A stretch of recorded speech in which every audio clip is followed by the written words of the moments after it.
এবার আল্লাহ তাআলা বলছেন ওয়ালামু আন্নাকুম, বলেন ওয়ালামু আন্নাকুম মুলাকু, ভালোভাবে জেনে না করে বান্দা তোমাদেরকে আল্লাহর মোলাকাতে যেতে হবে। তার মোলাকাতে, জোরে কোন আল্লাহর মোলাকাতে যাওয়া লাগবে। এর কথার অর্থ হলো এমন একদিন আসবে যেই দিন তোমার সামনে আল্লাহ বিচারের আসনে থাকবে, আর সেই দিন তুমি আসামি হয়ে দাঁড়িয়ে থাকবে। অপরাধ যদি প্রমাণ হয়ে যায় ওই আদালতে তোমার শাস্তি কার্যকর হবে, আর আল্লাহর শাস্তি কার্যকরের জায়গা হলো জাহান্নাম। কি জায়গা, জোরে কোন ওয়াত্তাকুন নার আল্লাতী ওয়াকুদুহান নাসু ওয়াল হিজারা উইদ্দাত লিল কাফিরিন। আল্লাহ পাক বলছেন বান্দা ওই জাহান্নামকে ভয় করিও, ওরা ভয়ের মতোই জায়গা। ওখানে তুমি পড়ার সাথে তোমার দেহের অঙ্গ প্রত্যঙ্গ একবারে পুরে বর্ষ হবে, আবার নতুন করে হবে, আবার বর্ষ হবে, এ চলতে থাকবে। এটা সহ্য করতে পারবে না। ওই জাহান্নামকে ভয় করে জাহান্নামে যাওয়ার মতো যে অপরাধগুলো আছে অপরাধগুলো ছেড়ে দাও। এর নাম হলো তাকওয়া। এর নাম কি? তাকওয়া। আর আল্লাহকে পাওয়ার জন্য যে হুকুমগুলো আছে এই হুকুমগুলো কার্যকর করো, এর নাম হলো তাকওয়া।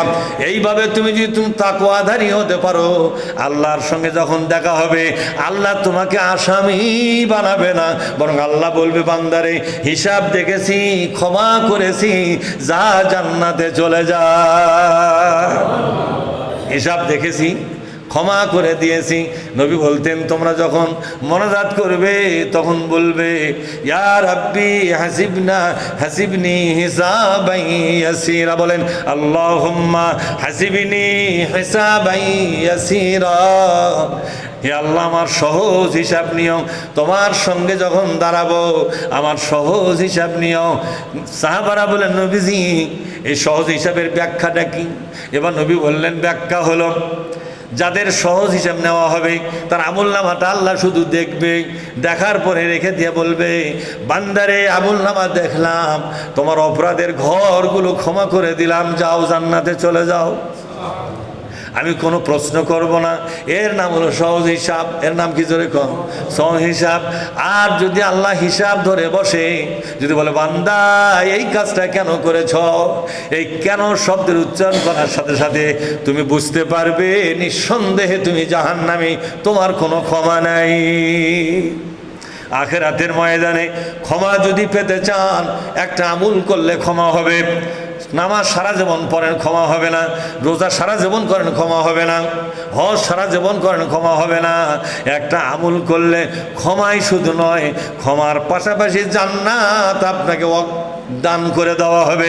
সেটা হলো ওয়াতুজাহিদুনা ফি সাবিলিল্লাহি বিআমওয়ালিকুম ওয়া আনফুসিকুম যালিকুম খায়রুল লাকুম ইন কুনতুম তা'লামুন। তোমরা জিহাদ শুরু করো। কি শুরু করো? এই কথা বললে তো আপনাদের অন্যরকম মনে হয় নাকি? কথাটা তো আমার বাবার কথা নয়, আমার মায়ের কথা নয়, দুনিয়ার কোনো মানুষের কথা নয়, কথাটা আল্লাহর কোরআনের কথা। কার কথা, জোরে এখন? আল্লাহ বলছেন জিহাদ শুরু করো। এই জিহাদের দুইটা জিনিস লাগে। কয়টা?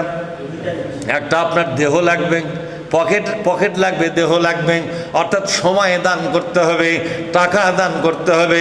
টাকা দিয়া, সময় দিয়া, বলেন তো সময়ের মালিকটাকে? আপনার যে হায়াত দেওয়া হয়েছে হায়াতের আসল মালিকটাকে? সেই হায়াতের কিছু অংশ জিহাদের জন্য খরচ করতে হবে, পকেটের টাকা জিহাদের জন্য খরচ করতে হবে।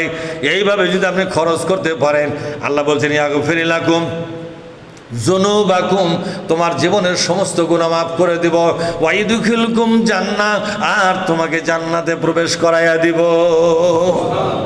তাহলে বোঝা গেল জিহাদ এসেছে শুধু মানুষকে গুনাহ মাফ করাবার জন্য, ঠিক না ভাই? ঠিক। জিহাদ এসেছে মানুষকে গুনাহ মাফ করাবার জন্য। এবার আল্লাহ